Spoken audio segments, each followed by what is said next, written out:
Bom dia a todos. Muito obrigada pela vossa presença neste webinar referente ao projeto Portugal Safe. Para quem não me conhece, eu sou Susana Casinha, diretora-geral da APSEI, e a APSEI é a Associação Portuguesa de Segurança, que reúne neste momento já 760 associados, entre empresas e profissionais do setor da segurança. E por segurança, as áreas de atuação que nós trabalhamos são a segurança contra incêndios em edifícios, a segurança e saúde no trabalho, a segurança no transporte de mercadorias perigosas e a segurança eletrónica. Estas áreas de atuação derivam para a atuação na legislação a nível nacional. Somos organismo de normalização setorial no IPQ, no qual temos neste momento a nosso cargo 4 comissões técnicas. Temos também um papel importante e determinante na formação dos técnicos do setor, portanto, formações obrigatórias e formações não obrigatórias, sendo que as obrigatórias são as necessárias para o exercício da profissão. Também estas áreas de atuação, nomeadamente a nossa equipa técnica produz livros e documentação técnica relacionada com os nossos temas e temos ainda uma presença bastante forte em eventos e, mais especificamente, além dos eventos que vão decorrendo durante o ano, na Conferência Proteger. Tivemos a 8ª edição em Santa Maria da Feira, que foi um sucesso, com 1.500 participantes, e este ano vamos reproduzir o mesmo modelo de apenas 2 dias de conferência em Lisboa. Todo este nosso trabalho tem uma ligação com as instituições nacionais do setor, nomeadamente a Associação Nacional de Emergência e Proteção Civil, a ANEPC, a PSP, o Instituto de Mobilidade e Transportes e a Autoridade para as Condições do Trabalho. Estes desenvolvimentos técnicos também se conseguem com esta performance devido ao nosso suporte a nível de confederações internacionais, nomeadamente as confederações europeias do setor e também 2 conferências americanas do setor. Voltando agora ao que nos trouxe aqui, o projeto Portugal Safe foi um projeto desenvolvido pela APSEI e cofinanciado pelo Compete 2020, Portugal 2020 e FEDER, e é um projeto relacionado com a internacionalização das empresas do setor, dirigido às PMEs Norte, Centro e Alentejo. Ao longo desta transmissão, nós vamos ter uma parte em que vamos mostrar os resultados da avaliação do projeto Portugal Safe, pela consultora MJ Consulting. Seguidamente vamos passar à parte de informações de mercado relacionado com os mercados que foram estudados neste projeto, como potenciais mercados para a internacionalização das nossas empresas de segurança, e vamos finalizar com uma apresentação já antevendo o futuro relacionada com o Portugal 2030. Portanto, vou-vos deixar com a Maria João Condessa, da MJ Consulting, que vos vai falar sobre a avaliação do projeto Portugal Safe. Muito obrigada. Maria João? Muito bom dia a todos. Obrigada por esta participação, Susana. Cabe-me a mim apresentar-vos a avaliação que foi feita no âmbito deste projeto. E, nesse sentido, gostaria, primeiro que tudo, referir o seguinte: o projeto, de facto, é um projeto que irá terminar esta sexta-feira, portanto, dia 30/6, e a equipa de avaliação fez aqui um esforço de consolidação de toda a informação do projeto, mas obviamente que ainda há aqui alguns pormenores que faltam apurar. Em todo o caso, gostaria de vos apresentar qual foi o objetivo central do projeto e, portanto, a ideia é, de facto, através dos fundos estruturais, como a Susana disse bem, a APSEI apresentou e foi aprovado este projeto no âmbito das medidas SIAC Internacionalização, que são projetos de natureza coletiva que visa, de facto, alavancar todo o potencial exportador das PMEs da fileira alargada do setor da segurança, para que, efetivamente, com as diferentes atividades que foram delineadas para este projeto, possa haver uma maior notoriedade daquilo que são as competências nacionais das PMEs do setor ao nível dos mercados internacionais, que também foram identificados como aqueles que são mais pertinentes no momento em que foi apresentada a candidatura. Esses mercados são, no caso de mercados mais sofisticados, como seja a França, a Alemanha e os Estados Unidos, e outros mercados identificados como de oportunidade, por serem mercados emergentes, como foi o caso dos Emirados Árabes, Marrocos e China. Portanto, estes projetos de ações coletivas não beneficiam diretamente as empresas, portanto, são projetos que são desenvolvidos por associações empresariais de caráter setorial ou regional, mas que, de alguma forma, têm um pressuposto que foi previamente identificada uma falha de mercado, portanto, o mercado por si só não resolve uma determinada falha, nem ou não tem sido do lado da APSEI uma intervenção nesse sentido. E daí que, neste caso, a falha que foi identificada é que, apesar da fileira da segurança já apresentar bastante, enfim, sofisticação e trabalho de serviço de qualidade, ainda existe, de alguma forma, uma lacuna ao nível dos modelos de negócio internacionais. E, portanto, nesse sentido, e também porque, ao nível do setor, ainda existe uma falta de recursos humanos qualificados, identificaram-se aqui estas como as principais falhas de mercado que justificam a pertinência deste projeto. Pronto, isto aqui só um bocadinho para vos dar conta da metodologia do trabalho de avaliação. Portanto, fizemos uma análise da eficiência, que no fundo tem a ver com as questões da execução física e financeira do projeto, a avaliação de eficácia, portanto, ou seja, face às metas, face aos indicadores, o que é que foi cumprido, a pertinência, se realmente este projeto, do ponto de vista das empresas, é pertinente ou não, face àquilo que são as suas próprias necessidades, e bem como a sua performance, e, portanto, o impacto que este projeto poderá ter ao nível das PMEs do setor. Pronto, como vos dissemos, portanto, foi financiado pelo Compete 2020, Portugal 2020 e FEDER, envolveu cerca de 414 mil euros de aprovação, e o seu período de execução começou ainda em 2020 e, portanto, como vos disse, vai terminar agora esta sexta-feira. Portanto, este projeto, de facto, em termos de avaliação global, tem uma ótima avaliação do ponto de vista da sua execução física e financeira.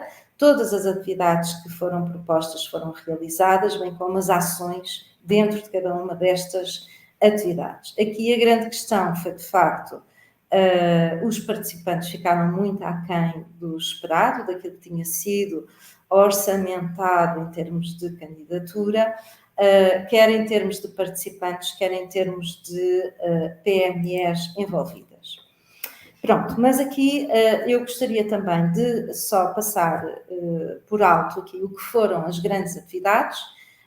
Portanto, tivemos aqui uma grande atividade de identificação de oportunidade de negócio em mercados externos, onde foram feitos estudos, benchmarking, consultoria especializada para a identificação de parceiros, uma plataforma informática e, portanto, como estão a ver pelos resultados entre o previsto e o realizado, foi tudo atingido. E sempre onde está um desvio, onde aparece o número de participantes que ficou sempre aquém do esperado. Pronto. E, portanto, estas são as diferentes atividades de prospecção de mercado, onde foram feitos estes contactos Marrocos, China, Emirados, a participação em feiras no Dubai, através da feira Intersec ou da Security na Alemanha. Portanto, houve aqui um conjunto de intervenções que depois a Lourdes Moraes, da empresa CH, irá vos explicar um pouco melhor. Mas, portanto, aqui o que interessa do ponto de vista da avaliação,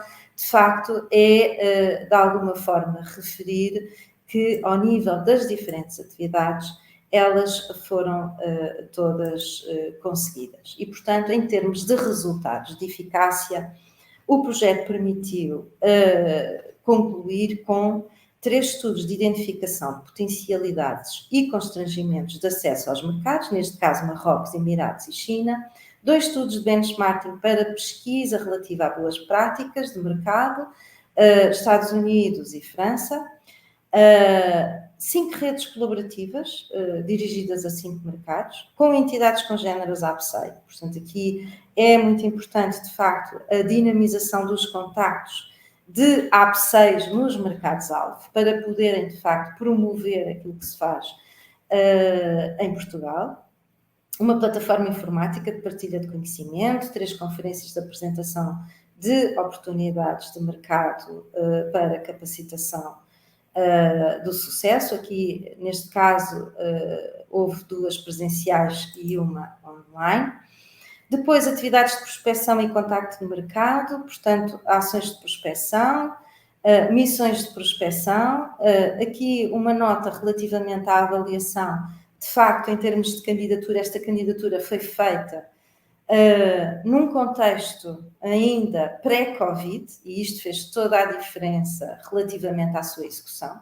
Portanto, ela foi projetada numa perspectiva de que as empresas poderiam participar presencialmente nos eventos, coisa que depois foi, de facto, impossível. Portanto, o projeto começou em 2020, como vocês viram, entrou a pandemia, teve que se dar aqui a volta relativamente ao modelo de participação e deixou de ser presencial para ser online. Portanto, aqui, como veem, de facto, existe esta descrição de contactos que foram feitos online em vez de serem presenciais e, portanto, de alguma forma, houve aqui esta flexibilidade de adaptação por parte da direção da APSEI em resolver da melhor forma este constrangimento.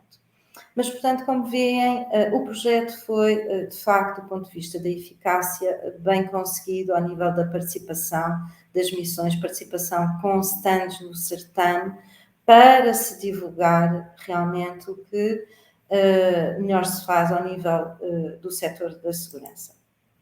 E, portanto, continuando, também foi feita uma campanha internacional de marketing digital, também foram feitas diferentes missões inversas de importadores, opinion makers e jornalistas, ou seja, mostrar o que se faz cá para depois eles falarem do que se faz cá nos seus mercados de origens e, portanto, muita assessoria de imprensa e até, como dizia a Susana e bem, na própria Conferência Internacional de Segurança Proteger, também foram feitas atividades no âmbito deste projeto. Foi feita muita comunicação, portanto, criada uma imagem, feita muita divulgação a nível das redes sociais. Podemos presenciar realmente toda esta divulgação, também nós participámos em alguns eventos e, de facto, houve aqui um enorme esforço nesta divulgação.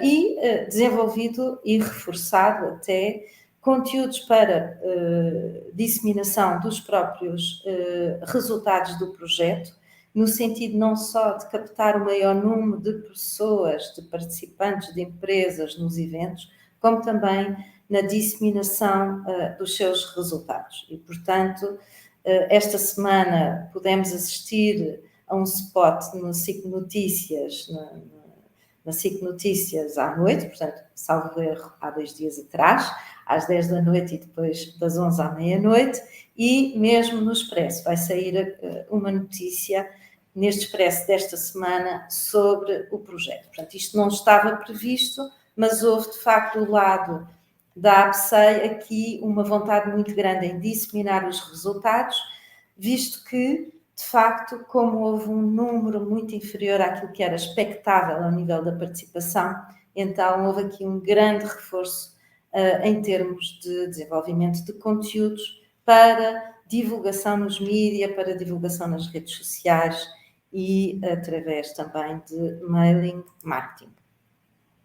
Pronto, em termos de aplicação da eficácia ao nível da avaliação do projeto, portanto, a grande questão estávamos a pensar em termos de projeto, a APSEI delineou aqui 200 participantes previstos e, efetivamente, atingiu até o momento 115.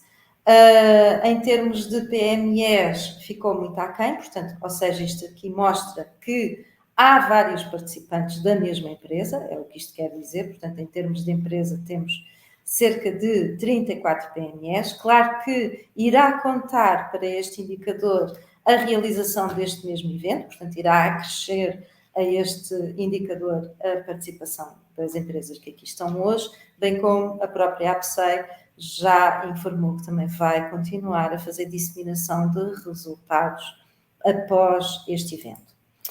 Pronto, mas em termos ainda de pertinência, o que importa é, de facto, há 3 indicadores de impacto que, de facto, eles foram conseguidos. Portanto, foram realizadas 5 presenças institucionais em termos internacionais, em que resultaram em 5 acordos, 5 protocolos de parceria com entidades internacionais congêneres à APSEI, e, portanto, daqui pode resultar, e elas estão aqui perfeitamente identificadas, aqui pode resultar, de facto, uma promoção internacional através destas entidades congêneres sobre aquilo que se faz em termos de competências das PMEs nacionais deste setor.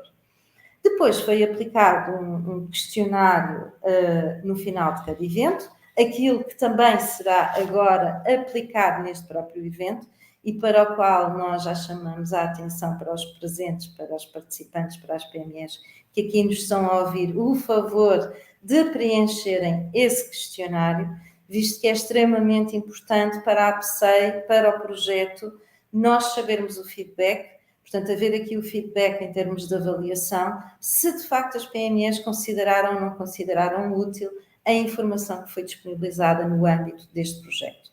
De referir ainda que toda a informação que foi sendo construída ao longo do projeto será disponibilizada também no site da APSEI, no sítio do projeto Portugal Safe.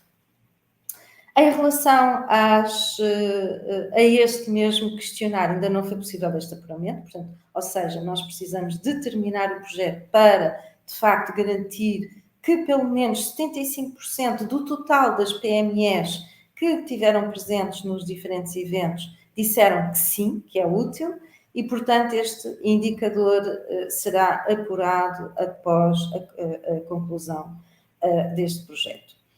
Ainda um terceiro e último indicador. De facto, estavam previstas serem publicadas 10 notícias ou artigos gerados pela imprensa internacional, portanto, nos mercados-alvo, sendo que 4 delas deviam de fazer referência expressa às mensagens-chave e, de facto, elas foram feitas. Portanto, foram feitas essas mesmas 10 notícias com 4 com referência às mensagens-chave. Portanto, indicador cumprido. Bom, em termos de conclusões, para não me alongar mais, portanto, o que a equipa de avaliação conclui é que, de facto, houve uma boa utilização dos recursos financeiros do projeto, portanto, praticamente com uma taxa de execução a 100%, portanto, teve 99%, uma excelente capacidade de execução das diferentes atividades, portanto, com uma taxa de execução física a 100%.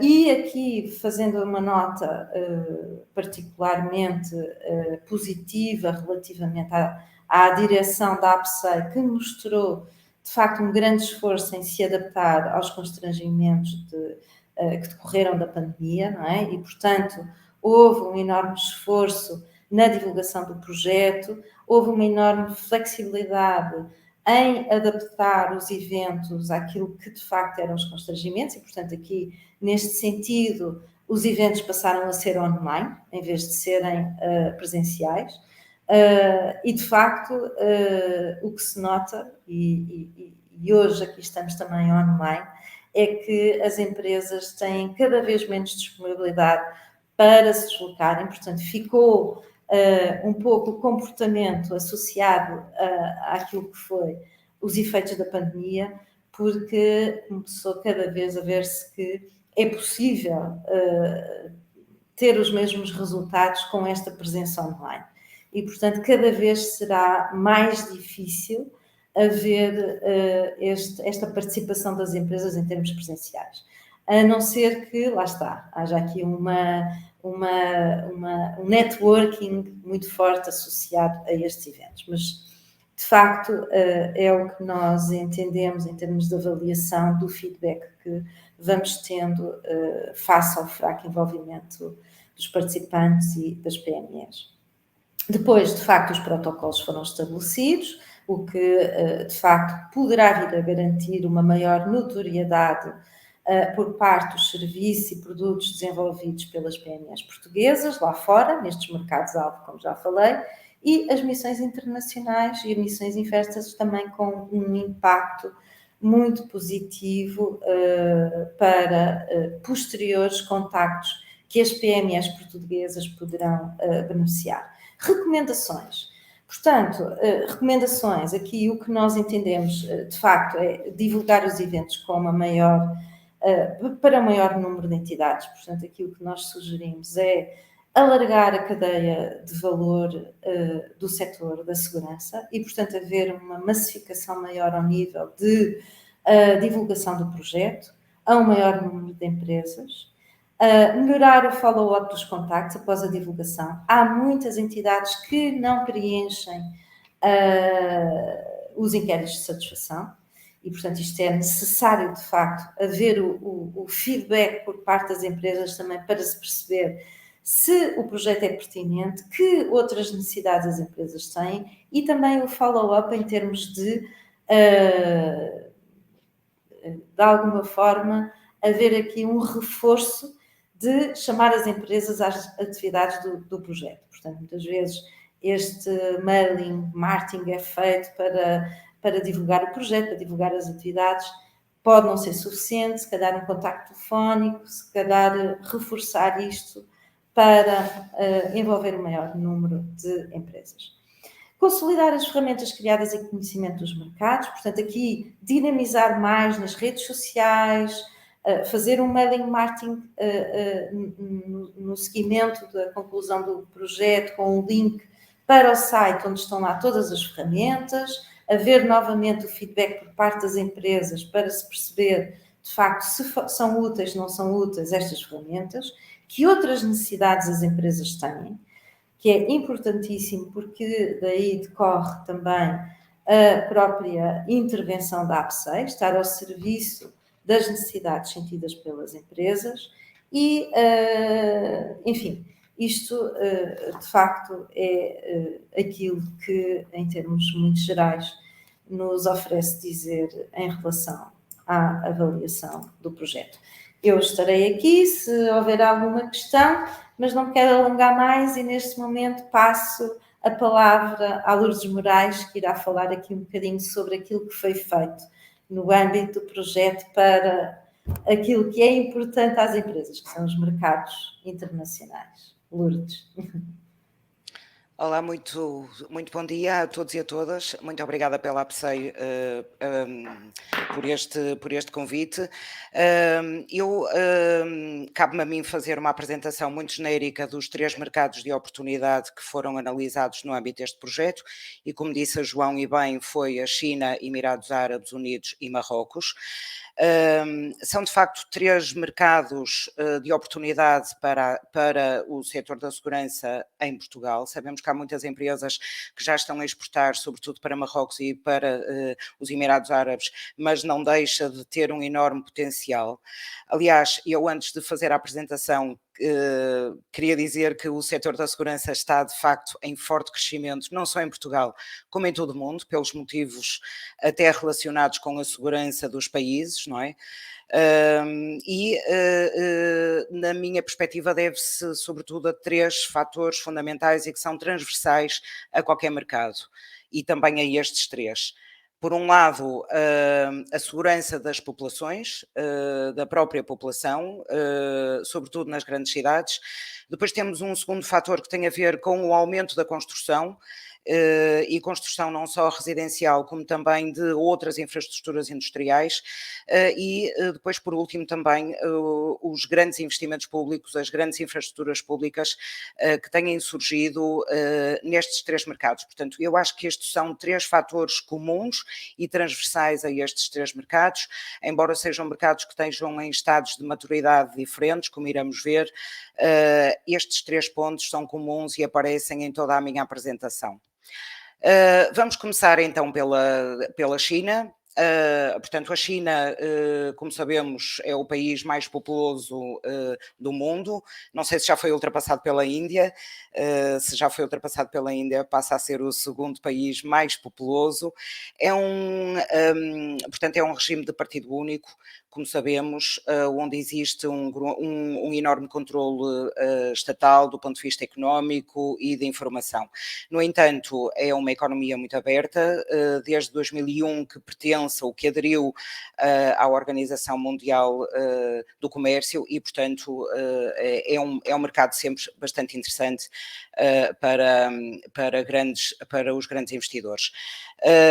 Do ponto de vista administrativo, a China, como sabem, está dividida em 34 zonas administrativas e, para além disso, tem outras zonas económicas exclusivas, nomeadamente as Open Coastal Cities e as Free Trade Zones. Ao nível dos negócios, diria que não é o ranking global de ambiente de negócios, a China ocupa o lugar 50 em 82 países, mas em termos de facilidade de negócios ocupa a posição 31ª em 190, não é de todo um desempenho muito negativo, digamos assim. Como a China é um país muito grande, o estudo de mercado que nós fizemos focou-se na região de Xangai. Xangai, como sabem, é a maior cidade da China, é a cidade mais populosa, tem cerca de 24 milhões de habitantes, e, portanto, é um destino privilegiado para o investimento privado estrangeiro. Até porque tem o maior porto em termos de volume de carga movimentada a nível mundial e também transformou-se num importante hub financeiro internacional. Em termos de segurança, temos aqui um overview relativamente às necessidades de segurança na cidade de Xangai e, portanto, como eu dizia há pouco, esta tendência é de facto a nível mundial, portanto a segurança é um setor que tem vindo a crescer. O governo de Pequim cada vez está a dar mais importância às questões da segurança, sobretudo também a segurança pública, mas também sabemos que a China é um grande produtor ao nível mundial de todas as categorias de produtos ligadas à segurança. No que diz respeito a produtos de incêndio, operam no mercado chinês mais de 5 mil pequenas e médias empresas, que têm pouca expressão, mas o que torna o mercado muito competitivo. No entanto, podemos dizer que ao nível da categoria de produtos, eles podem se dividir em dois grandes grupos. Temos, por um lado, produtos que competem pelo preço, portanto, que têm preços relativamente baixos, mas que têm uma qualidade bastante duvidosa, e depois temos outro tipo de produtos ou outra componente de produtos que já incorporam elevadas tecnologias e este setor tem vindo efetivamente a crescer na China.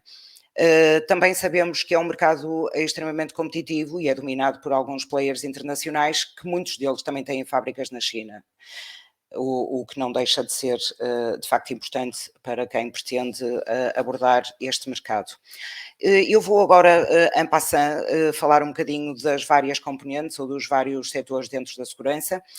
No que diz respeito, por exemplo, à segurança ativa contra incêndios, este é de facto também muito importante. Porquê? Porque em Xangai existem edifícios muito altos e há uma grande concentração de prédios e, portanto, cada vez existe uma maior regulamentação e muito mais rigorosa no que diz respeito à incorporação de tecnologias de prevenção contra incêndios e resgate de combate a incêndios em espaços urbanos, especialmente em edifícios altos e abaixo do solo. E aqui há uma grande oportunidade e tem vindo a crescer a procura pelos drones e robôs de combate a incêndio, incluindo robôs de todo o terreno para a detecção de incêndios e resgate.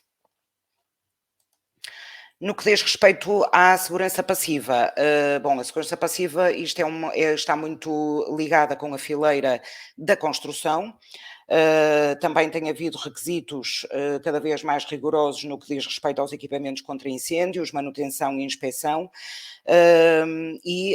Enfim, portanto, aqui sempre muito relacionado com portanto, os edifícios residenciais e com as instalações públicas, onde tem havido um crescimento muito grande da procura de sistemas de alarme inteligentes, equipamentos de detecção avançada e sistemas de controle. Portanto, isto de facto tem havido e espera-se que haja um crescimento exponencial também ao nível de sistemas de monitorização de portas, e isto tem tudo a ver, de facto, com a regulamentação que cada vez está a ser mais apertada ao nível da construção. No que diz respeito à segurança no trabalho, também é uma componente muito relevante na China. Tem havido uma preocupação cada vez maior, sobretudo ao nível das empresas, com a segurança dos seus trabalhadores, mas, no entanto, este setor é maioritariamente assegurado por empresas multinacionais estrangeiras que estão, digamos, implantadas e que controlam maioritariamente o mercado. Há aqui uma oportunidade no que diz respeito aos serviços de consultadoria para a segurança no trabalho, que tem um enorme potencial na China e não há, por enquanto, ainda uma oferta muito consolidada e, portanto, aqui eu penso que é uma boa oportunidade para as empresas portuguesas. Por fim, temos os serviços de vigilância e transportes de valores. Importa dizer que, no que diz respeito aos serviços de vigilância, a China também atualmente é o maior mercado mundial em termos de serviços de vigilância e ultrapassou recentemente os Estados Unidos nesta área. Os produtos mais procurados são os produtos de segurança física, câmaras de segurança e monitorização de vídeo, sistemas de intercomunicações e sistemas anti-roubo. Importa dizer aqui também que há aqui uma oportunidade grande no que diz respeito à componente de compras públicas.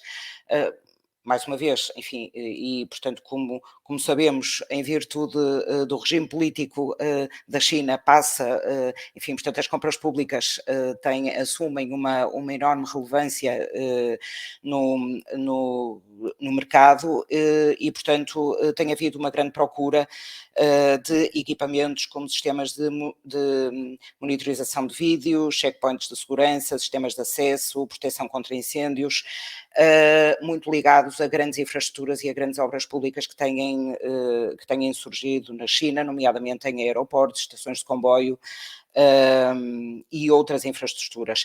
Aqui a particularidade é que normalmente os chineses dão preferência às empresas locais e, portanto, haverá uma grande possibilidade das empresas portuguesas entrarem nesse mercado e em resposta a essas compras públicas, mas sempre em parceria com empresas chinesas. Também referimos aqui neste slide as oportunidades ao nível da segurança privada muito ligadas com a nova Rota da Seda.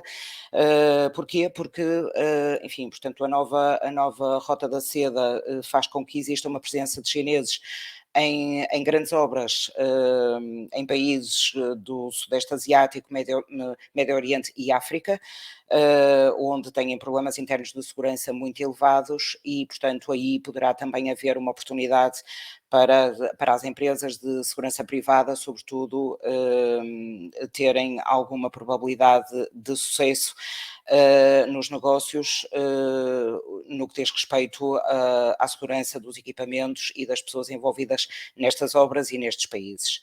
Portanto, embora haja muitas multinacionais que estão muito bem posicionadas nesta área, não deixa de ser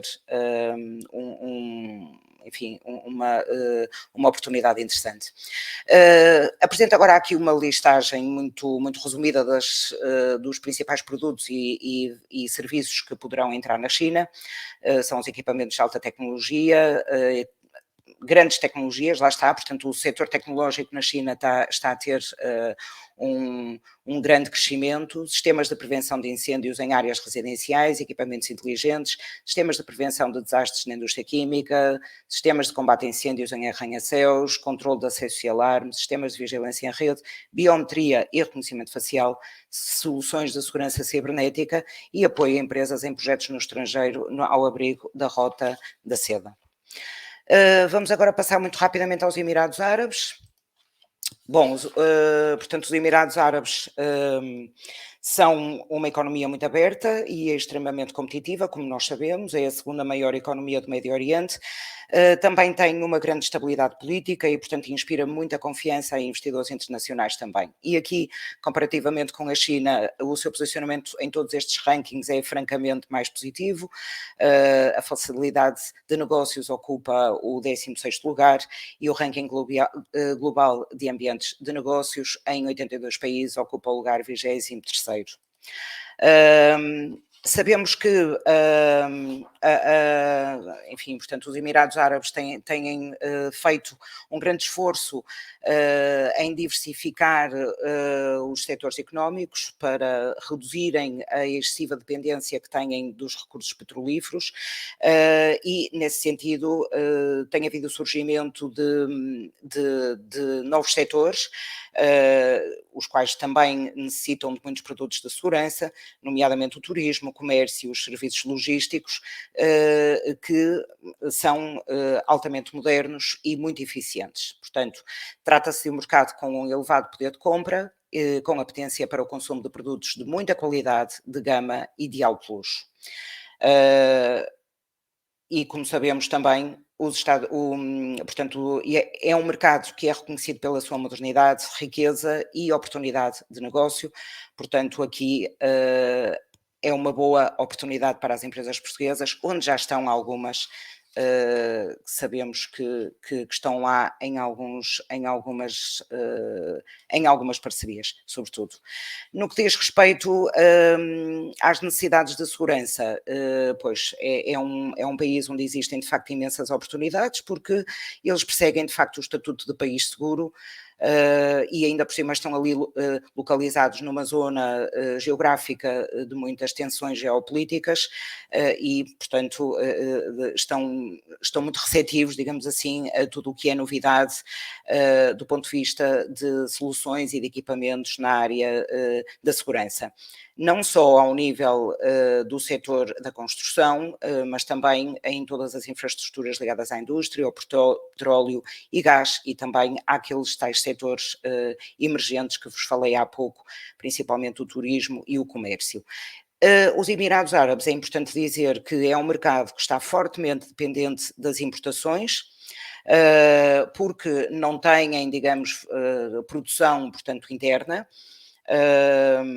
e, portanto, maioritariamente a indústria nestes países está ligada ao setor militar e, portanto, eles recorrem muito a fornecimento de países ou de, enfim, portanto, parceiros internacionais, prioritariamente dos Estados Unidos, do Japão, Coreia do Sul, da China e da União Europeia.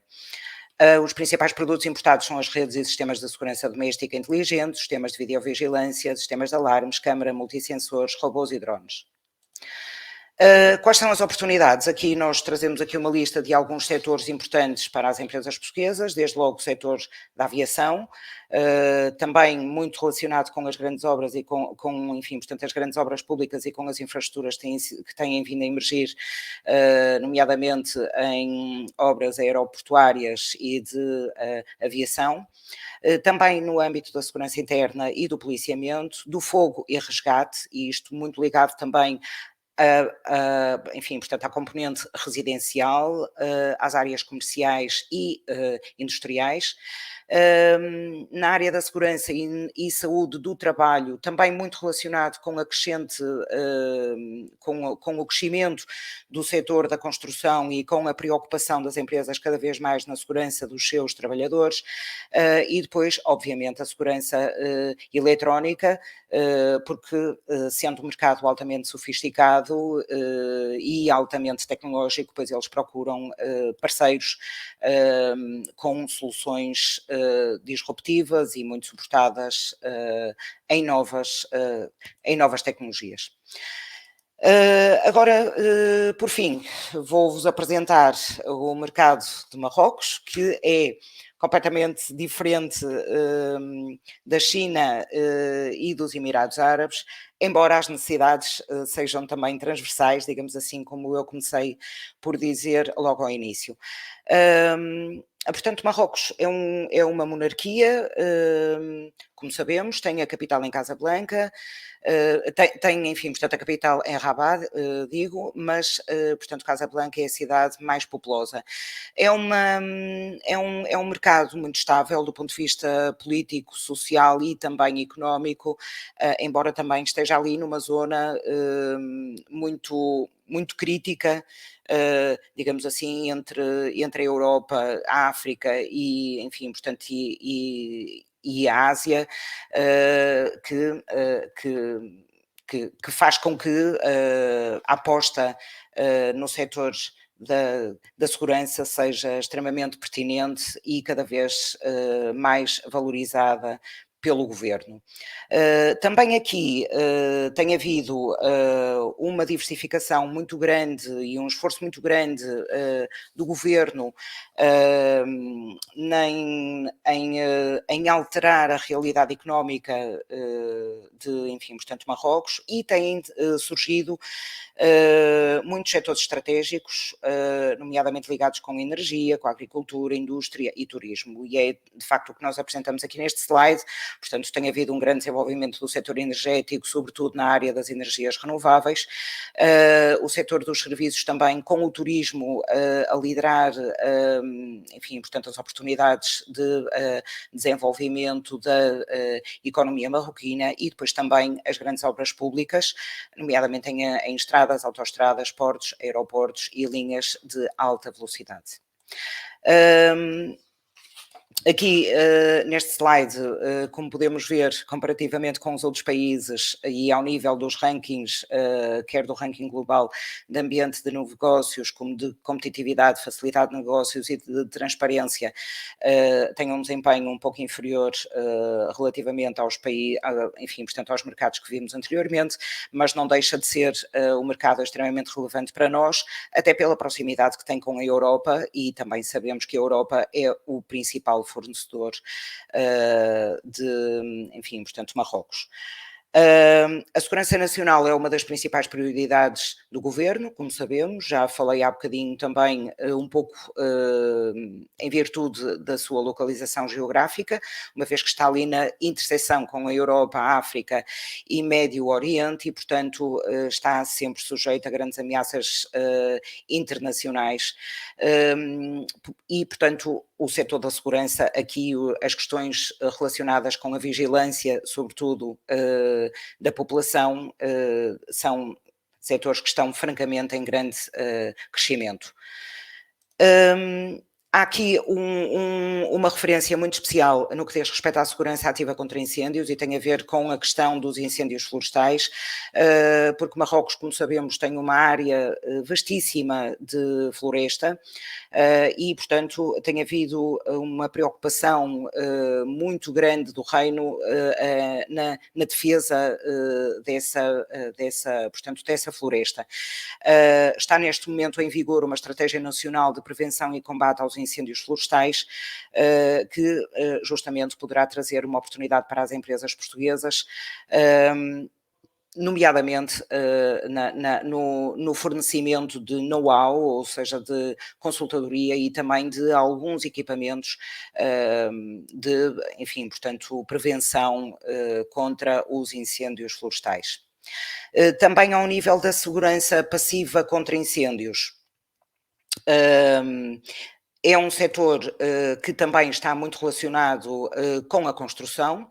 Aqui tem particular relevância o facto de, em Marrocos, estar a haver nos últimos anos, e a tendência vai ser nesse sentido, uma grande mobilidade da população de zonas do interior para as grandes cidades, o que faz com que o setor da construção tenha vindo a crescer imenso, sobretudo, enfim, portanto, a componente residencial tem tido uma importância cada vez maior em Marrocos e, por conseguinte, a regulamentação da construção também.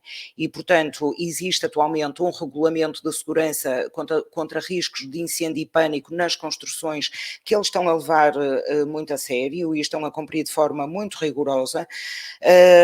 E, portanto, aqui há, sem dúvida, uma oportunidade muito relevante para as empresas portuguesas, sobretudo numa área muito específica que tem a ver com a consultadoria, desenho e auditoria para a realização de estudos de prevenção, gestão de riscos industriais, planeamento de emergências e segurança contra incêndios nos edifícios. E esta, sem dúvida, é a grande, enfim, portanto, a oportunidade deste mercado.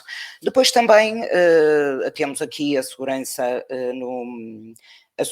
no trabalho, também que existem leis muito, muito relevantes para a atuação das empresas nesta área enfim, portanto, em Marrocos, e há aqui uma particularidade que importa esclarecer, é que qualquer empresa que atua em Marrocos nesta área tem que ter uma sede comercial portanto, em Marrocos, e tem que ser administrada por um cidadão marroquino. No entanto, não deixa de ser também uma oportunidade interessante, também os serviços de vigilância e transporte de valores e, naturalmente, os equipamentos para serviços militares, as forças policiais e segurança civil. Aqui também trazemos aqui algumas oportunidades ao nível dos equipamentos e dos serviços, equipamentos de soluções de segurança e proteção para os portos marítimos, aeroportuários, lá está, isto tem a ver com as grandes obras públicas que estão a ser construídas lá, soluções integradas de monitorização e vigilância, detecção de bombas e antiterrorismo, extremamente importante esta componente, dispositivos de triagem de bagagens, biometria, controle de acesso e alarmes, equipamentos de raios-x e scanners, equipamentos de prevenção e controle de incêndios, equipamentos de alarme para segurança enfim, portanto, prédios, seguranças de comunicação via rádio, equipamentos de inspeção para contentores e cargas portuárias e soluções de segurança cibernética. Importa dizer que todas estas informações, eu fiz uma apresentação muito rápida e mesmo assim penso que até excedi o tempo que me tinha sido atribuído, mas eu gostava de dizer que estas apresentações, assim como os próprios estudos de mercado, estão disponíveis no site deste projeto, onde têm informação mais detalhada, não só relativamente às oportunidades, mas também outras informações, nomeadamente sobre a normalização e standards que estão em vigor nestes países, qual é o regime fiscal, os pagamentos e sistemas bancários, quais são os acordos comerciais e de cooperação económica com estes países, protocolos e cultura de negócios, que também é muito importante, enfim, portanto, todos os cuidados a ter nas viagens de negócios, quais são as principais feiras e certames e também contactos úteis. Todas estas informações estão disponíveis no site, assim como também um outro output que foi feito na sequência deste trabalho e que também é muito relevante no âmbito deste projeto e foi mencionado pela João, que é, portanto, basicamente uma lista de contactos de compradores ou de possíveis compradores, de importadores, distribuidores nestes países. Portanto, nós fizemos esse levantamento, esse research, e existe uma lista que está disponível neste site, onde todas as empresas portuguesas podem retirar as informações todas que considerarem relevantes e oportunas. Por último, dizer que nestes 3 países e no âmbito das missões realizadas, a APSEI teve a oportunidade de celebrar protocolos de colaboração institucional com entidades que atuam nestes mercados e, portanto, eu diria que é uma porta aberta, é uma ferramenta muito importante para as empresas acederem aos mercados, recolherem informações adicionais. Penso que a APSEI terá toda a disponibilidade para, enfim, portanto, apoiar as empresas neste caminho que penso que é muito importante, muito relevante para diversificar mercados que são extremamente importantes e com um enorme potencial para a oferta nacional. Muito obrigada pela atenção. Eu agora vou passar a palavra à minha colega Filipa Aprenda, que vos vai também falar um pouco sobre os cuidados a ter e algumas dicas na comunicação em mercados internacionais. Obrigada. Obrigada, Lourdes. A minha apresentação vai focar-se muito na comunicação ou como podem preparar o plano de comunicação para mercados internacionais e, como referiu a minha colega Lourdes, os estudos de mercado, para além daquelas informações todas que foram referidas, conta também com a identificação dos órgãos de comunicação social de cada um destes mercados-alvo, ou seja, já encontram lá listada todos os jornais e toda a imprensa que existe em cada um dos mercados, assim como os contactos que podem ser utilizados para potenciar a comunicação das empresas, dos produtos e dos serviços. A minha comunicação vai ser feita, ou a minha apresentação vai ser feita numa lógica muito abrangente que serve para a promoção da empresa, do produto ou do serviço em cada um destes mercados, numa lógica muito de internacionalização, mas que terá por base também a construção de um plano de comunicação nacional. Antes de avançar para a construção do plano, é preciso ter em mente que seja qual for o intuito da comunicação ou a entrada nestes mercados, nós temos que pensar sempre como uma base de contar uma história, do storytelling.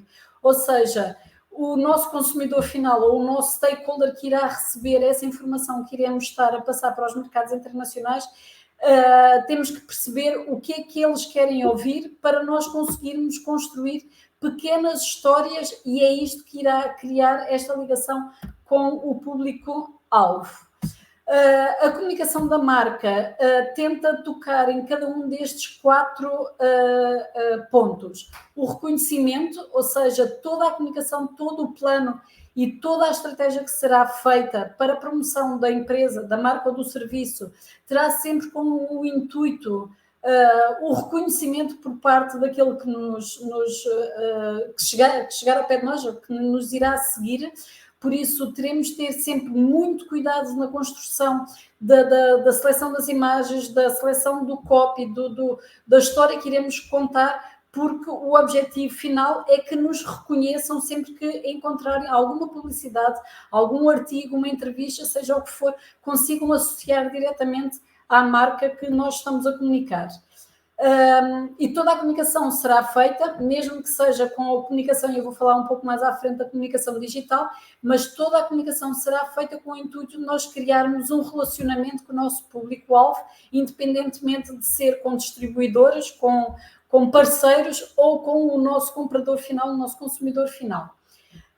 A comunicação, comecei por falar no storytelling, mas este storytelling terá sempre que ter por base uma informação que nós tenhamos consciência que é relevante para quem nos vai seguir ou quem nos vai ler, ver, acompanhar. Temos que ter sempre o cuidado de não passar informação que não tem qualquer impacto ou que não tem relevância, porque assim iremos perder pelo caminho os nossos consumidores. E por fim, para fechar este círculo, toda a comunicação terá que ter um objetivo final, que é criar a reputação da nossa marca, que nós temos que ter sempre em mente que podemos levar anos a construir este reconhecimento, a trabalhar o relacionamento com o consumidor final, passando sempre as melhores mensagens, mas se não formos monitorizando, acompanhando e ouvindo o que o consumidor nos tem para dizer, podemos de um momento para o outro destruir toda a reputação da marca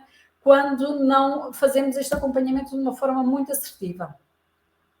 A comunicação, eu coloquei aqui 2 empresas emblemáticas portuguesas, que são a Sagres e a Superboc, que trabalham muito bem a sua comunicação diretamente com o distribuidor, com os parceiros e com o consumidor final. A comunicação da marca tem que ter por base sempre os valores da empresa, porque mais importante do que comunicar é saber o que nós vamos comunicar e como vamos fazê-lo. As marcas têm de fazer de uma forma muito coerente para conseguir expressar muito bem a identidade, os valores da identidade, pois só assim irá conseguir aproximar-se do consumidor final e criar esta empatia, esta relação com aquele que nos irá comprar ou consumir o nosso produto. Avançando um pouco mais para a construção do plano de comunicação, e acredito que quem está aqui a assistir-nos consegue identificar muito bem qual é a tipologia do seu negócio, qual é o seu consumidor final, mas é importante que quem trabalha a área da comunicação também tenha bem definido qual é a tipologia do negócio que irá estar a comunicar. Até bem pouco tempo havia duas tipologias que eram muito trabalhadas, que é o business to consumer e o business to business, mas hoje em dia, entrando para este mundo digital, há 5 novas tipologias de negócios que vou passar agora de uma forma muito, muito rápida, que alargam um pouco mais o âmbito da comunicação. Que são eles o business to business do consumer. Tenho aqui um exemplo, que é o exemplo da Superboc, que trabalha muito a comunicação de uma forma diferente. Não podemos esquecer que, se estamos a falar para fornecedores ou distribuidores, não podemos trabalhá-la, a comunicação, ou passar as mensagens da mesma forma que fazemos com o consumidor final. A Superboc, ou qualquer uma das marcas que trabalha com intermediários, tem uma comunicação muito direcionada para o business, só negócio, e esta informação que passa para os parceiros ou distribuidores é muito voltada mesmo só para negócio, mas também tem uma comunicação direcionada para o consumidor final, muito a trabalhar com a marca em si e a empatia e o relacionamento com a marca, com o consumidor final.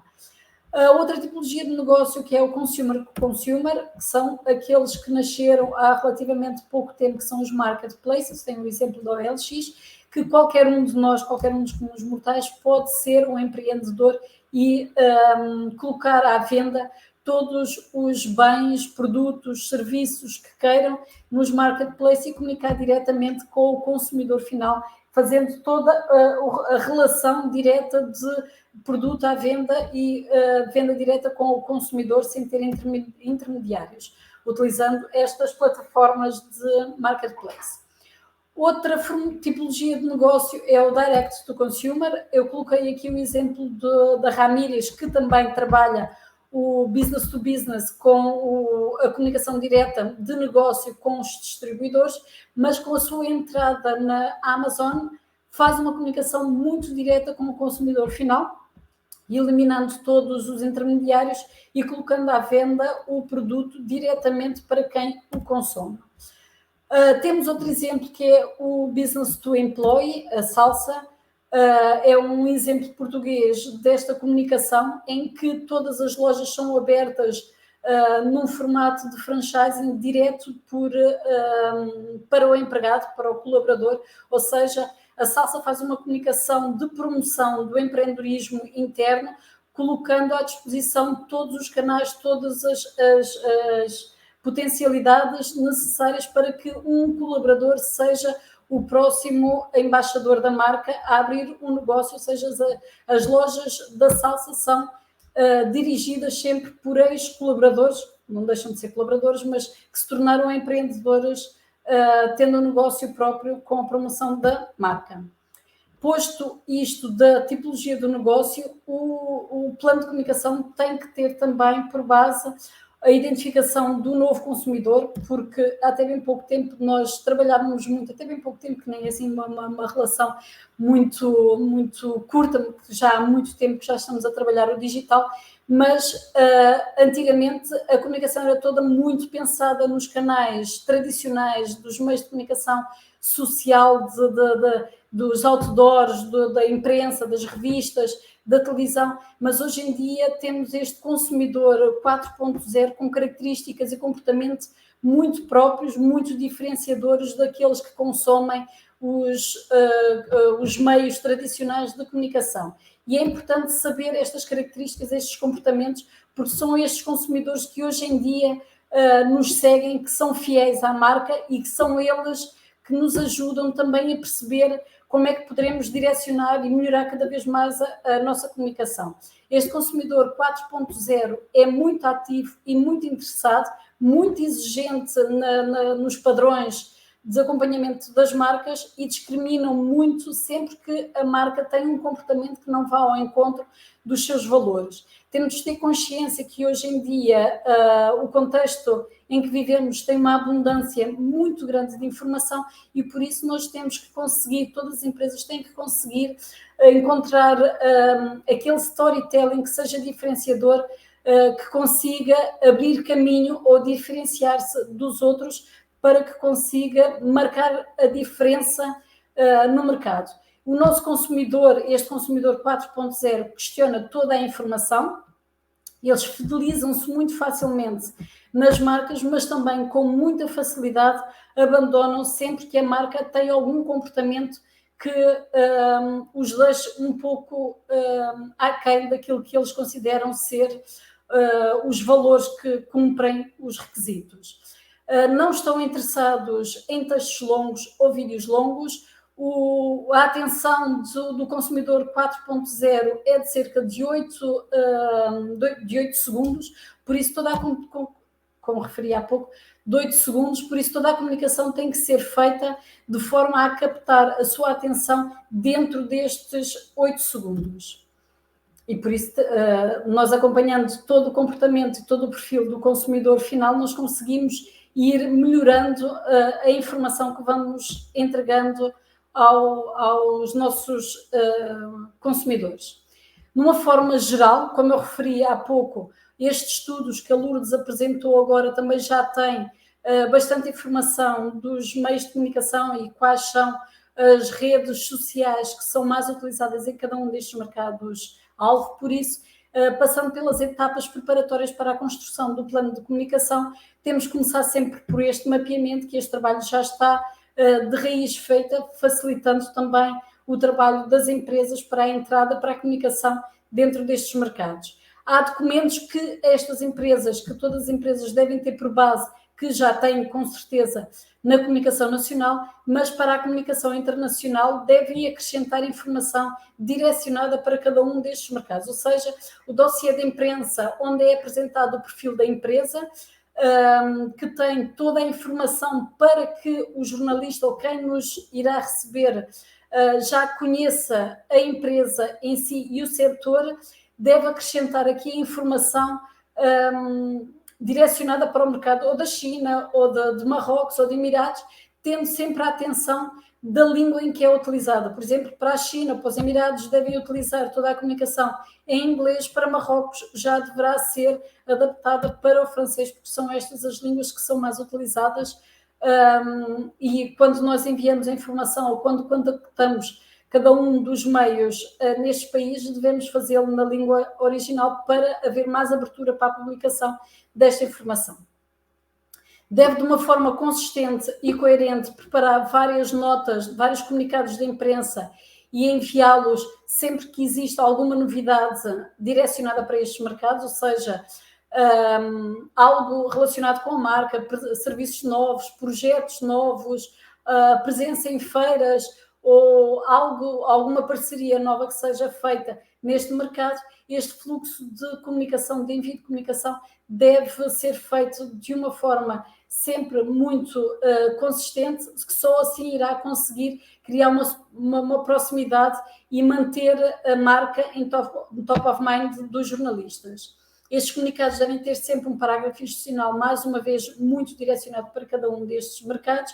E eu digo isto para não utilizarem, quando são informações mais gerais do lançamento de um produto que abrange estes mercados, não fazer de uma forma geral o envio, tentando criar sempre alguma informação direcionada, pois só assim nós iremos conseguir ter mais eficácia, mais publicações, mais recortes nestes mercados. O site da empresa deve ter sempre um banco de imagens para não corrermos o risco de o jornalista ir procurar uma imagem para ilustrar o artigo, procurá-la na internet e acabar por publicar alguma imagem que não seja a mais correta ou relacionada com o produto em si. Por isso, se nós disponibilizarmos no site, mais facilmente iremos garantir que a imagem utilizada é correta. Sendo de uma forma mais resumida, o plano de comunicação deve responder a estas questões que estão a azul: o quem, o para quem, o porquê, o como, e os resultados que queremos alcançar, e abranger toda esta coluna do lado direito, identificando quem é que são os agentes de comunicação, ou seja, quem é que é a pessoa que irá trabalhar toda a comunicação e quem é que é do outro lado o público-alvo desta comunicação, qual é o objetivo que eu irei cumprir ou enviar.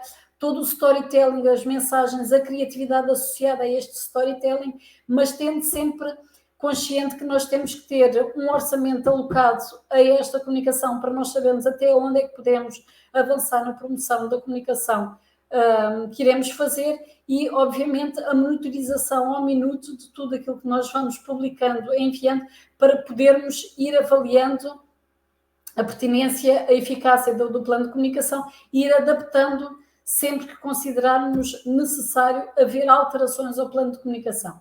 Este irá trabalhar, como falei no início, a reputação, a notoriedade, a credibilização da empresa para fidelizar ou posicionar e, em última instância, criar as conversões, ou seja, a venda dos produtos e serviços da empresa. Focando não tanto numa comunicação offline, focando mais na comunicação digital.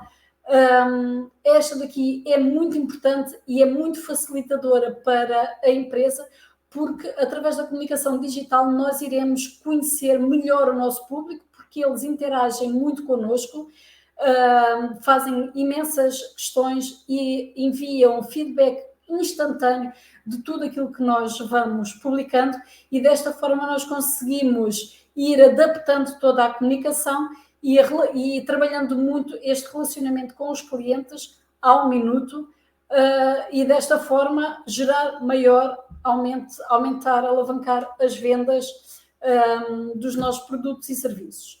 Tocando nas redes sociais, que também podem ser vistas nos estudos referidos pela Lourdes, que estão disponíveis no site do Portugal Safe e da AppSay, as 3 principais redes sociais utilizadas nestes 3 mercados-alvos, a China, os Emirados e Marrocos, continuam a ser o Facebook, o LinkedIn e o Instagram. Coloco aqui algumas informações muito gerais destas 3 redes. O Facebook continua a ser mais popular em termos mundiais. Toda a comunicação aqui é orientada para uma interação social, com a valorização de assuntos que geram um maior engagement com os utilizadores, ou seja, toda a comunicação deve ser feita muito de proximidade com o consumidor final, e quem trabalha a comunicação deve estar constantemente a fazer um acompanhamento e uma aproximação relacional com o consumidor final. No LinkedIn,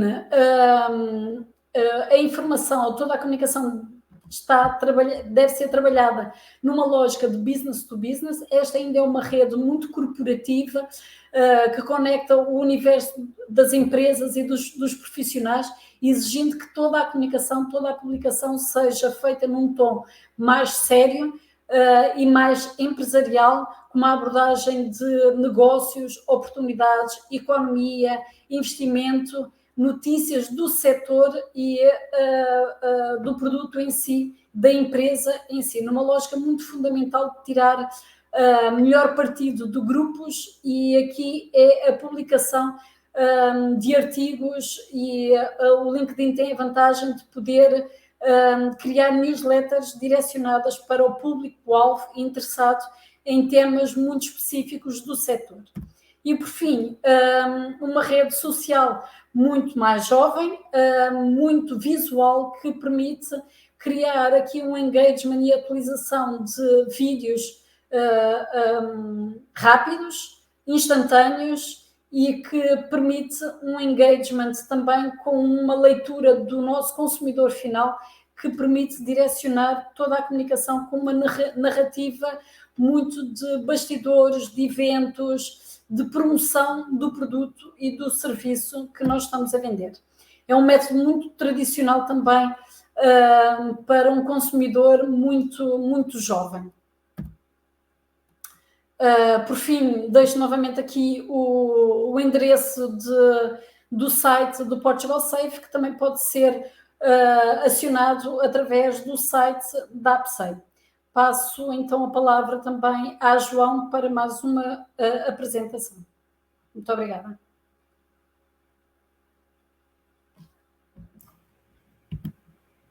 Alô, Diva, novamente.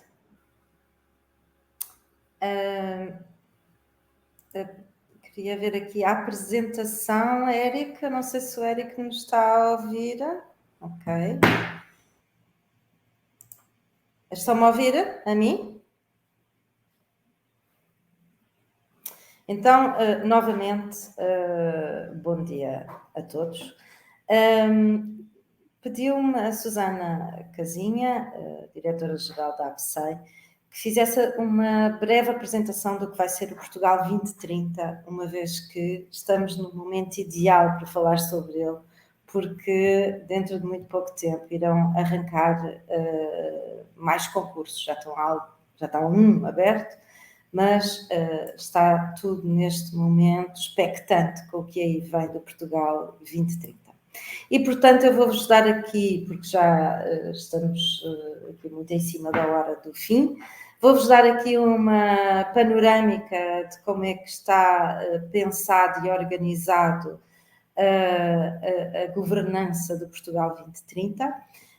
Portanto, nós temos, à semelhança do Portugal 2020, programas temáticos e programas regionais. Nos programas temáticos, voltamos a ter o Compet 2030, neste caso, que vem na sequência do Compet 2020, onde está enquadrado este projeto. Temos as Pessoas 2030, que no fundo é todo o financiamento direcionado para a formação profissional e para a educação. Temos o Sustentável 2030, que é o programa que vem na sequência do valorização do território, ou seja, todas as áreas das obras públicas, das grandes intervenções, que têm aqui agora uma componente muito forte associada à transição energética, e, por último, o MAR 2030, portanto, ou seja, todas as prioridades de política pública ao nível do investimento no nosso mar, que é tão grande, é tão maior, digamos assim, do que a nossa terra. Portanto, um olhar muito especial para o MAR 2030, com uma dotação muito superior àquela que tem vindo a ser usada e pensada nos programas anteriores. Depois temos os programas regionais, portanto, os programas regionais mantêm-se, o Norte 2030, o Centro 2030, Lisboa 2030, Alentejo 2030, e depois as regiões autónomas, Algarve, peço desculpa, as regiões autónomas Açores e Madeira, com os seus regulamentos específicos direcionados para as suas prioridades também regionais. Portanto, qual é a diferença aqui? A diferença é que, por exemplo, se uma empresa, agora pensando numa empresa, imaginem a vossa empresa é uma empresa que está sediada exclusivamente no Norte. Então, se assim for, vai apresentar a sua candidatura ao Norte 2030. Mas agora imaginem que a vossa empresa tem a sede no Norte e tem uma delegação no Centro e quer apresentar um projeto de alguma envergadura para os investimentos a realizar nas duas regiões. Então, nesse caso, vai apresentar uma candidatura ao Compet 2030, porque o Compet 2030 vai recolher aquelas candidaturas das empresas que correspondem a mais do que uma região. Pronto. Depois nós temos aqui, ao nível do Portugal 2030, grandes prioridades de política pública que, de alguma forma, estão perfeitamente alinhadas também com as prioridades de política pública da própria Comissão Europeia. Portanto, todos os Estados-membros, quando desenharam o seu acordo de parceria, quando desenharam estes programas, tiveram por base estas prioridades. Portanto, e quais são? Primeiro, Portugal mais competitivo e inteligente, onde aqui isto está muito relacionado com o Compet 2030, em que vai haver um enfoque muito grande ao nível da transição digital. Portanto, as empresas têm que saber negociar, vender, trabalhar num ambiente mais digital. E este programa do Compet 2030 vai ter precisamente avisos com este objetivo. Portanto, empresas que queiram fazer investimentos nas áreas digitais para ficarem mais capacitadas, mais qualificadas, mais internacionalizáveis em mercados internacionais. Portanto, o grande objetivo desta prioridade. Depois, Portugal Verde, mais verde, portanto, como o próprio nome diz, transição energética. Portanto, aqui o grande enfoque da descarbonização e da produção de energias renováveis, portanto, isto é transversal a todos os setores de atividade e a toda a natureza de setores de atividade. Pode-se aplicar à administração pública, pode-se aplicar pública, e quando eu digo pública, central, local, pode-se aplicar às empresas com fins lucrativos, às empresas sem fins lucrativos, como sejam as associações empresariais, e o setor social. E aqui uma grande nota, porque é uma novidade relativamente ao PT 2020. Os projetos que impliquem investimento produtivo, por exemplo, no caso do setor do turismo, ou no caso do setor da indústria, vão, de alguma forma, verem-se obrigadas, para que o projeto seja aprovado, a investir na descarbonização, na transição energética. Por exemplo, uma indústria que queira amplificar a sua fábrica e comprar novo equipamento, para ver o seu projeto aprovado, tem que demonstrar que vai investir na descarbonização da indústria, ao apostar em energias renováveis. É quase como se fosse obrigatório. Pronto, depois temos o Portugal mais social, portanto, ou seja, está muita... Portanto, enquanto que o Portugal mais verde está associado a projetos que possam existir no Compete 2030, ou no Sustentável 2030, ou no Mar 2030, ou mesmo no Pessoas 2030, e claro, em todos os programas regionais, aqui o Portugal mais social está mais vocacionado para o Pessoas 2030, uma vez que estamos a falar ao nível de educação, formação profissional, igualdade de oportunidades, coesão social e, portanto, ter aqui um enfoque nas Pessoas 2030. Contudo, porque falamos também de competências das empresas, pode o Compete 2030 também lançar concursos exclusivamente para a formação das pessoas que pertencem aos seus quadros, ok? Pronto, portanto, aqui um enfoque ao nível das competências, formação, educação e coesão social. E claro, sempre também aqui a grande preocupação da igualdade de oportunidades, que continua a ser um grande tema da Comissão Europeia, da União Europeia.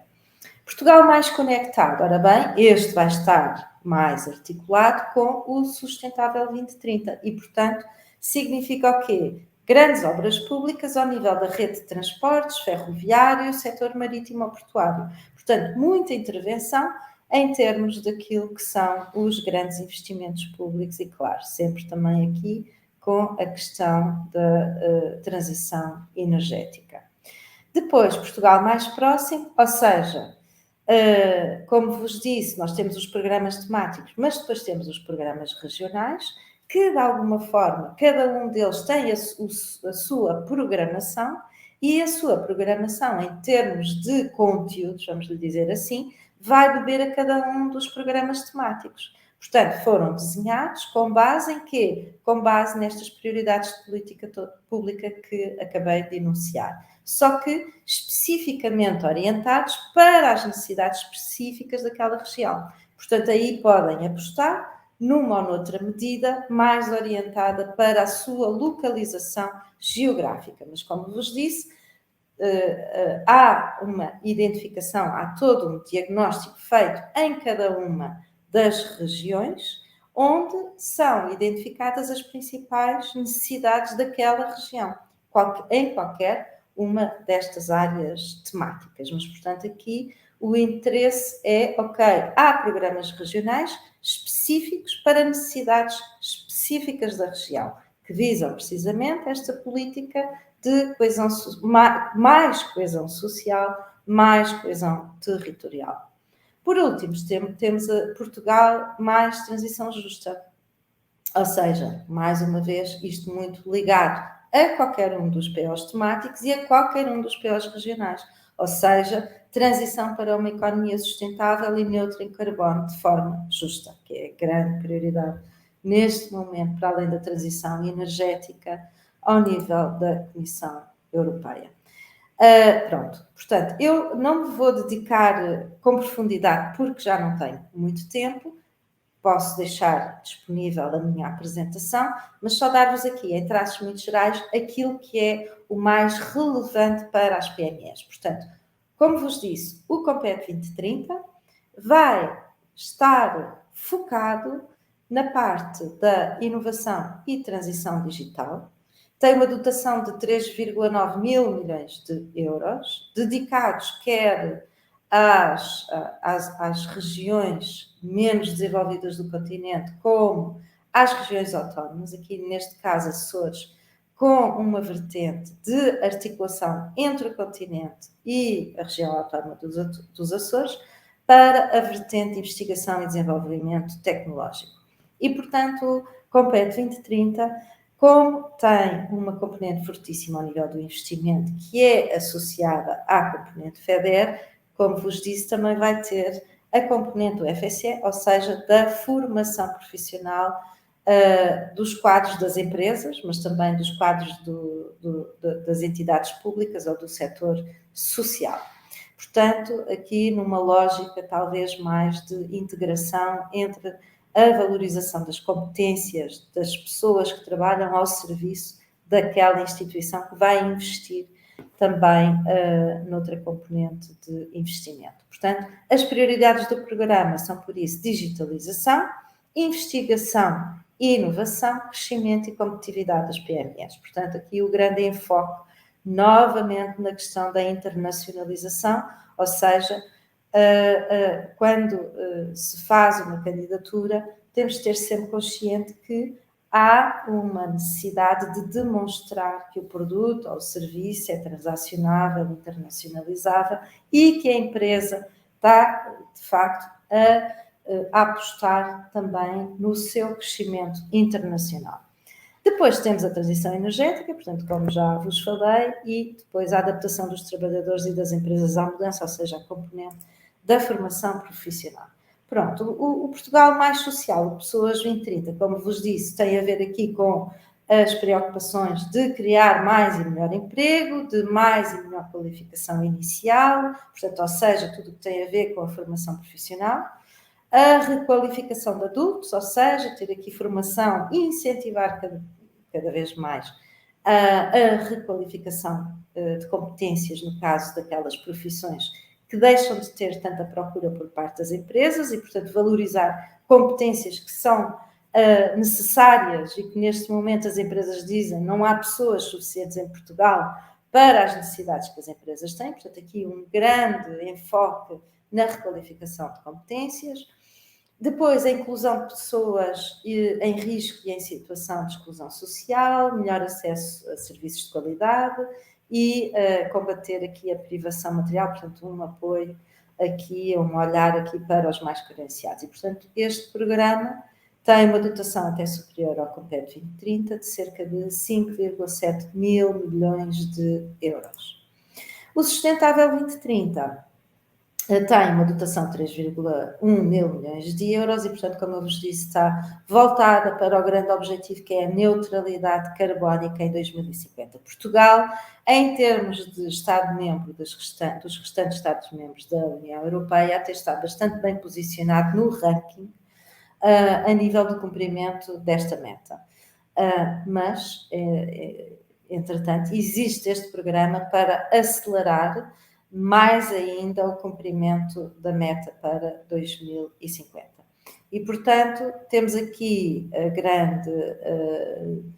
o grande objetivo da sustentabilidade e transição climática, a mobilidade urbana sustentável, portanto, uma maior aposta ao nível, por exemplo, de transportes públicos e redes de transporte ferroviário e do setor marítimo ou portuário. Depois temos o MAR 2030. O MAR 2030 temos uma dotação de 393 milhões de euros cujo grande objetivo é, de facto, também a sustentabilidade, com as seguintes prioridades do programa. Portanto, fomentar uma pesca sustentável, através da conservação dos recursos biológicos aquáticos. Portanto, aqui uma nota muito especial para, por exemplo, a aquacultura, mas feita de uma forma sustentável e, portanto, minimizando aqui o prejuízo em termos de saúde pública. Portanto, aqui um enfoque muito grande ao nível da segurança alimentar também.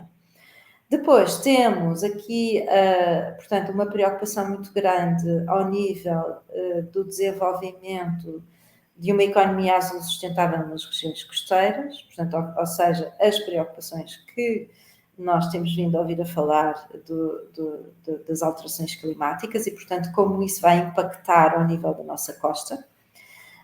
E reforçar a governação internacional dos oceanos, portanto, ou seja, tudo o que tem a ver com a limpeza dos oceanos, o evitar-se a poluição dos oceanos e gerir os oceanos de uma forma mais sustentável. Pronto, eu não me vou alargar mais, portanto, isto é só para vocês terem uma nota de que os programas temáticos têm aquelas áreas e depois os programas regionais, que vou passar agora muito rapidamente, cada um deles tem os seus objetivos específicos, mas que vão beber aos programas temáticos. Portanto, cada um deles tem uma determinada dotação. O Norte vai ter a dotação maior, cerca de 3,4 mil milhões de euros, e, portanto, como vocês veem, sempre com as prioridades do ambiente, da internacionalização, da transição energética, da transição digital também. Depois, o Centro, 2,2 milhões de euros. O Lisboa, como veem, 381 milhões de euros, é o programa mais pequenino. Porquê?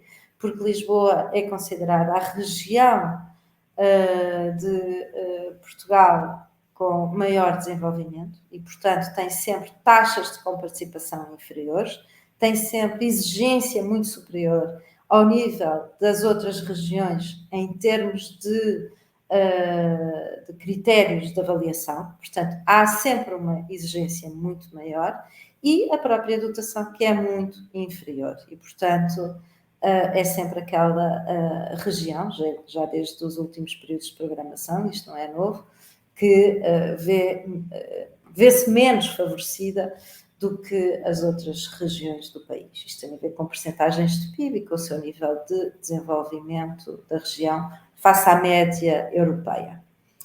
Depois temos o Alentejo 2030, com cerca de 1,1 mil milhões de euros de dotação e, portanto, também aqui com as suas prioridades, como vos disse, não vos vou amassar mais, e o Algarve 2030, que também é já uma região um pouco mais desenvolvida, menos do que Lisboa, mas mais do que o Alentejo, o Norte e o Centro. Isto tem a ver com questões, como vos disse, ao nível de medições de percentagem de PIB, médias regionais face às médias europeias. E, portanto, também o Algarve tem uma dotação relativamente inferior, por exemplo, ao Alentejo. Pronto, os Açores. Pronto, os Açores têm também 1,1 mil milhões de euros. Claro que terá aqui componentes voltadas para o FSE e o FEDER. Portanto, aqui nós estamos sempre no âmbito do que eu vos disse anteriormente. Portanto, vai sempre beber aos programas temáticos. E a Madeira também é a mesma coisa, com 760 milhões de euros. Pronto, agora, muito rapidamente, nós, neste momento, temos um regulamento que já saiu, que diz respeito aos sistemas de incentivos às empresas, que está no âmbito do COMPET 2030. Ainda nesse regulamento, ainda só saiu a inovação produtiva e a qualificação e internacionalização das PMEs, e o único aviso que está aberto neste momento ainda só é a inovação produtiva. Pronto, e vou passar muito rapidamente. Portanto, a inovação produtiva que é o que está aberto e vai ter diferentes fases. Portanto, há uma segunda fase, há a primeira fase que está a decorrer, mas é só para aquelas empresas que já sinalizaram anteriormente que estavam a fazer determinados investimentos e, portanto, a nova fase abre em setembro para aquelas empresas que querem apresentar investimentos associados àquilo que aqui está. Então, o que é que aqui está? Portanto, são produção de novos bens e serviços ou melhorias significativas da produção atual, ou adoção ou significativamente melhorados processos, métodos de fabrico e distribuição, modelos de negócio, métodos organizacionais e de marketing. Portanto, que tipo de investimentos é que nós estamos a falar? Estamos a falar, sobretudo, quando se trata da criação de um novo estabelecimento. Ou então, um investimento, atenção, aqui, a criação do novo estabelecimento e a construção, a respectiva construção, só é elegível no caso do setor da indústria e turismo. De resto, só os equipamentos, por exemplo, o setor dos serviços, só pode candidatar-se à compra, à aquisição de equipamentos. As obras não são elegíveis. O aumento da capacidade de um estabelecimento já existente, como eu estava a dizer, ampliar uma fábrica. A diversificação da produção para produtos não produzidos anteriormente. Portanto, todo o layout da fábrica, comprar novo equipamento, a parte da engenharia de layouts, tudo isso é elegível. A alteração, peço desculpa, está ali uma gralha, fundamental do processo global de produção de um estabelecimento exigente. Pronto, e depois temos aqui as diferentes despesas elegíveis, a compra de máquinas, a transferência de tecnologia, estudos, diagnósticos, auditorias, planos de marketing, projetos de arquitetura e engenharia, serviços de engenharia, pronto, como eu vos estava a dizer, incluindo a formação de recursos humanos, portanto, a formação dos quadros, e, no caso dos projetos turísticos, o material circulante, porque faz parte do investimento produtivo. Por exemplo, se uma empresa fizer passeios de bicicleta, então as bicicletas são elegíveis, pronto, porque é um produto turístico que está a ser vendido.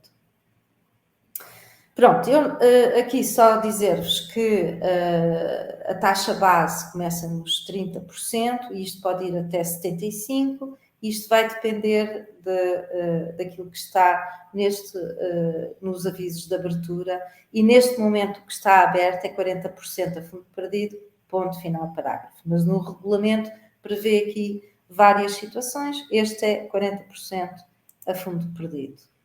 E, portanto, agora passando à frente e fazendo aqui uma referência ao segundo aviso, que ainda não saiu, mas que está previsto no regulamento e que no Portugal 2030 juntaram a qualificação com a internacionalização, porque no PT 2020 eram concursos completamente autónomos. Aqui está prevista a junção dos dois. E, portanto, o que é que nós temos aqui? Temos um sistema de incentivos que vai simultaneamente ter aqui o objetivo da qualificação da empresa e, portanto, aqui é muito voltado para a inovação organizacional, gestão e logística, a parte da transição digital, portanto, tudo o que tem a ver com melhorar os processos digitais ou trabalhar melhor a componente comercial da empresa em termos internacionais, ou a cibersegurança, proteção de dados, por exemplo, a certificação da qualidade, criação de marcas e design, proteção de propriedade industrial e sustentabilidade e eco-inovação. Na componente internacional, aqui temos tudo o que tem a ver com criação de marcas internacionais ou a parte do conhecimento, prospecção e presença em mercados externos, como foi o caso aqui da APSEI, sendo que a APSEI não levou empresas porque as ações coletivas não se dirigem às empresas, estes sistemas de incentivos dirigem-se às empresas. Portanto, aqui é quando a empresa quer participar numa feira, quer ter o seu stand, ou quer fazer prospecção de mercado e faz viagens a determinados mercados para desenvolver contactos internacionais. Portanto, é aqui que se vai candidatar. Claro que, uma vez que a grande prioridade é a transição digital, nós estamos perante aquele concurso onde, por exemplo, se pode criar as plataformas online, plataformas e-commerce e, portanto, desenvolver aqui a componente digital da empresa para atuar de forma mais digital nos mercados internacionais. Pronto, e depois tudo o que tem a ver com essas ditas práticas comerciais ou relações externas nesses mercados. E pronto, as despesas elegíveis têm a ver com tudo isto que eu já vos disse, não me vou alongar mais, e a forma de apoio é 50% a fundo perdido. No caso dos investimentos mais corpóreos, portanto, os investimentos que têm a ver com o FEDER, sendo que para Lisboa temos sempre uma limitação, que é 40%. No caso da formação associada aos investimentos, a taxa de comparticipação já é diferente. Portanto, começa numa taxa base de 50% a fundo perdido, o de cima também é 50% a fundo perdido, e depois vai majorando em 10 pontos percentuais se esses trabalhadores tiverem algum tipo de deficiência ou se forem desfavorecidos. Mais 10% de pontos percentuais se o incentivo for concedido a médias empresas e mais 20 pontos percentuais se for concedido a micro e pequenas empresas. Pronto. E isto é, assim, em traços muito, muito gerais, muito rapidamente, aquilo que é o desenho do Portugal 2030. Espero que tenha sido útil e claro e que, enfim, se houver alguma questão, também estarei disponível para esclarecimento. Passo então a Susana Casinho. Muito obrigada pela apresentação, Maria João. Muito obrigada a todos os que estiveram aqui presentes. Pedimos desculpa pelo atraso da hora do almoço, mas conseguimos ver que ainda temos muitos presentes, agradecemos. Todos os documentos vão estar disponíveis no portugalsafe.apsei.pt. Resta-me agradecer a todos os associados da APSEI que apoiaram este projeto, à direção da APSEI que impulsionou esta candidatura e às empresas que fizeram acontecer este projeto. Maria João Condessa, na MJ Consulting, pelo apoio e o acompanhamento em todo o projeto, que nos permitiu atingir os resultados. A CH Consulting pelos estudos de mercado desenvolvidos a nível internacional e todo o apoio nas missões inversas. A Monstros e Companhia, a nossa responsável pelo marketing, que também é do grupo CH. A Loba, ligada mais às partes digitais do site. E, finalmente, o suporte rápido que esteve aqui a garantir que esta emissão corresse sem percalços. Muito obrigada a todos, desejo um bom almoço e já sabem onde nos encontrar. Qualquer dúvida, a APSEI ou Portugal Safe. Tenham o resto de bom dia. Muito obrigada.